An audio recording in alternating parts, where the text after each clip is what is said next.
আজকে আমরা শিখব কিভাবে একটি সার্কিট থেকে সিরিজ এবং প্যারালাল আমরা বুঝতে পারবো যে কোন রেজিস্টারটা সিরিজে আছে, কোন রেজিস্টারটা প্যারালালে আছে, বা কোন ভোল্টেজ সোর্সটা সিরিজে বা কোন ভোল্টেজ সোর্সটা প্যারালালে আছে।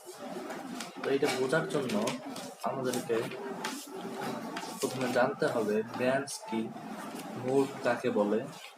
A branch represents a single element such as a voltage source or a resistor. তাহলে এখান থেকে আমরা বুঝতে পারলাম যে একটা ব্রাঞ্চ হচ্ছে একটা ভোল্টেজ সোর্স অথবা রেজিস্টর। এই রেজিস্টরটাকে আমরা এই যে এখানে যে রেজিস্টরটা আছে, এই যে বি পয়েন্ট থেকে সি পয়েন্টে কানেক্টেড, এই রেজিস্টরটাকে আমরা বলবো কি ব্রাঞ্চ। এটাকে বলবো কি, এই রেজিস্টরটাকে বলবো ব্রাঞ্চ। তাহলে এই যে 2 এম্পিয়ার যে কারেন্ট সোর্সটা আছে এইটা হবে ব্রাঞ্চ, আর এই যে 10 ভোল্টেজ যে ভোল্টেজ সোর্সটা আছে এটা হবে ব্রাঞ্চ। এবং এই যে 5 ওহমের যে রেজিস্ট্যান্সটা এ পয়েন্ট থেকে বি পয়েন্টের সাথে কানেক্টেড, এইটা হবে ব্রাঞ্চ। এখন আসি নোড।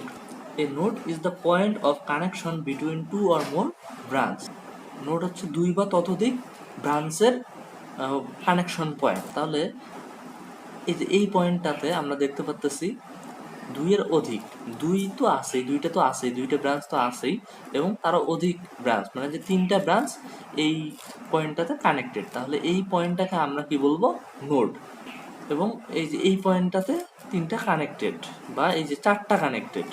এই যে এইটাও কিন্তু এই যে 10 ভোল্টের যে ব্যাটারিটা আছে এটাও কিন্তু এই সেম নোড সিতে কানেক্টেড। তাহলে আমরা বলতে পারি নোড হচ্ছে যে দুই বা দুইয়ের অধিক ব্রাঞ্চ কানেক্টেড থাকে।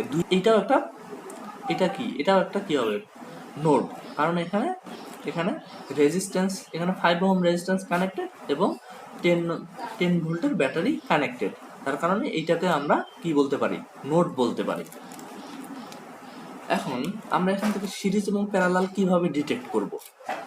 যখন একটা নোড থেকে দুই বা ততোধিক ব্রাঞ্চ, মানে একের অধিক, দুইটার বা বেশি ব্রাঞ্চ যখন সেম পয়েন্টে সেম নোডে কানেক্টেড থাকবে। এখানে দেখা যাচ্ছে যে এই যে 2 ওহম যে রেজিস্টরটা এবং 3 ওহম এবং 3 ওহমের রেজিস্টরটা কি এই বিতে কানেক্টেড, এবং এদের যে অপর পাশ, এই যে এই পাশটাও কিন্তু সেম নোডে কানেক্টেড।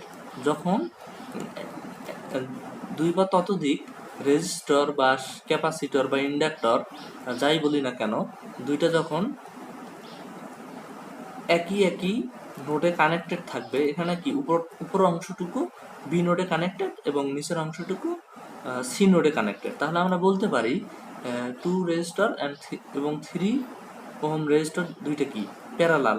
এবং যদি আমরা এটাও দেখি যে এই যে 2 ওহমের যে 2 এম্পিয়ারের যে কারেন্ট সোর্সটা আছে এইটাও কিন্তু আমরা দেখতে পাচ্ছি যে বি নোড এবং সি নোডের সাথে কানেক্টেড।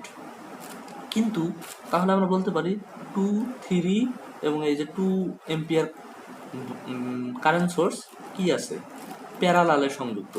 কিন্তু আমরা এই যে 10 ওহম এবং 10 ভোল্টের ভোল্টেজ সোর্স এবং 5 ওহমের কারেন্ট সোর্সকে আমরা প্যারালাল বলতে পারতেছি না, কারণ এটার একটা অংশ এর সাথে আর একটা অংশ বি এর সাথে কানেক্টেড। কিন্তু এইটা প্যারালাল তখনই হইতো যখন এই পাশটা বি এর সাথে এবং এই নিচ পাশটা সি এর সাথে কানেক্টেড থাকলে আমরা বলতে পারতাম যে এই দুইটা প্যারালাল। যেহেতু না, তাহলে এটা কি আছে, এই সার্কিটে সিরিজ আছে। এই যে ভোল্টেজ সোর্সটা সিরিজ, এই কোনোটাই সেম পয়েন্টে কানেক্টেড না। এখন যদি এইটার ক্ষেত্রে দেখি আমরা, এখানেও এটাকে আবার সেম এইভাবে রিপ্রেজেন্ট করা যায়। দেখেন এই যে বি পয়েন্টের সাথে এই দুইটার মাথা সেম কানেক্টেড এবং নিচ অংশটুকু সি এর সাথে কানেক্টেড, একসাথে কানেক্টেড। তাহলে আমরা এই দুইটাকে কি বলতে পারি, প্যারালাল। আবার দেখেন এখান থেকে এই জায়গা থেকে এখানে আসলো, এদের দুইটার মধ্যে কিন্তু এইরকম কমন নাই যে দুই মাথা একসাথে, কিন্তু অপর যে দুই মাথা আছে আলাদাভাবে কানেক্টেড।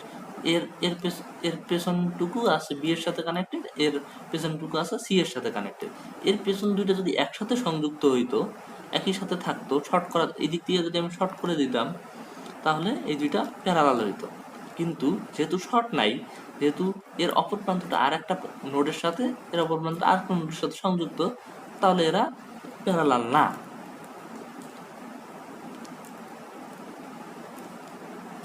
আশা করছি সিরিজ প্যারালাল সম্বন্ধে আপনাদের আর কোনো টেনশন থাকবে না।